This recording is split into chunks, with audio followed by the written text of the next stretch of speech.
this is Lauren with I Teach Teachers Tech. We are going to look at how you can use my digital stickers for various things in the digital world. So let's get started. So to access your digital stickers, you're going to go to the fourth page of the user guide, and the link to your sticker folder should be right there. There are always going to be the option for PNG files, SVG files, as well as GoodNotes. So you have lots of options. We're going to open this up. It's going to bring you to a Google Drive folder. This is view only, so you can't make any changes to it, but here's the GoodNotes. If you hover your mouse over the folder names, you'll see PNG and SVG. We're going to start with PNG. So here are all of the stickers. You have the full sticker sheet here and then each one individually.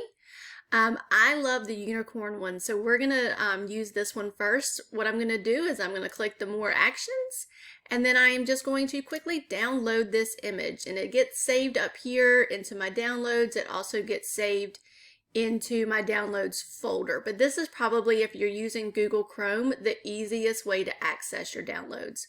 So let's look at some ways that we can use this. Let's say that I am creating a new Google Doc, or I'm grading student work in a Google Doc. What I can do is, if I just downloaded that, I can come up here and then literally just drag it and drop it onto the screen. I can resize it if I need to. If it's taking up too much room, this is a little pro tip. If you double click on it, you can actually bring in these lines so that it takes up less room on the sides.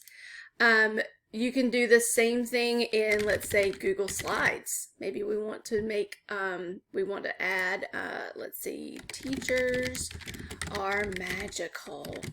And this is going to be like a presentation that we're going to do or something. Same thing, I can come up here and just drag it right onto my canvas. I can do the same little trick with reducing some of that white space.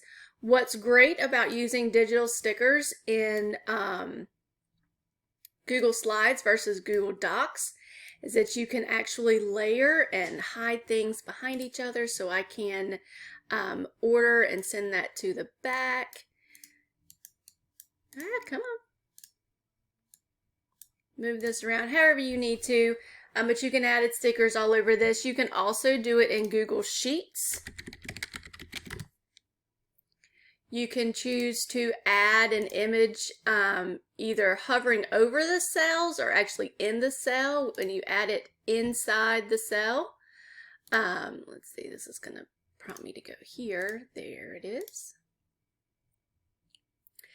It automatically adjusts to the size of the cell. So what we might need to do is we might need to merge the cells together to then make that a little bit bigger. Let me show you what it looks like if you add it over the cells. If you add it over, it just pretty much sits it on top of your spreadsheet here. The little double click trick does not work here, so this is pretty much going to be the size and you can't rotate it. So that's a little bit of a limitation.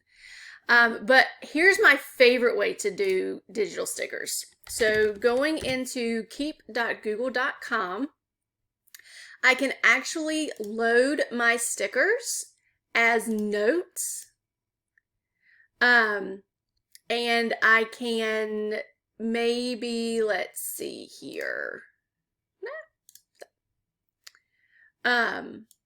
maybe I want to be able to organize this. So this is teacher appreciation, hashtag teacher life, hashtag sticker, and so then I can have all of them down here. With Google Keep, you can search by hashtags up here in the search bar, but watch this. This is what's really magical. So in Google Docs, you can actually open up this side panel right here and access your Google Keep, and we can even search it by hashtag sticker.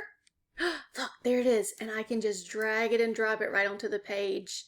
And it's even going to add my text here, and then I can, use it however I need to. But Google Keep is a great way to organize your digital stickers, especially if you are a heavy Google user. Let's see if it does it in slides. It does it in slides too. Sweet. All right, so have fun with your digital stickers. Let me know what you think about them. And if you've got some ideas for stickers that you'd like to see me create, I'm always open to suggestions.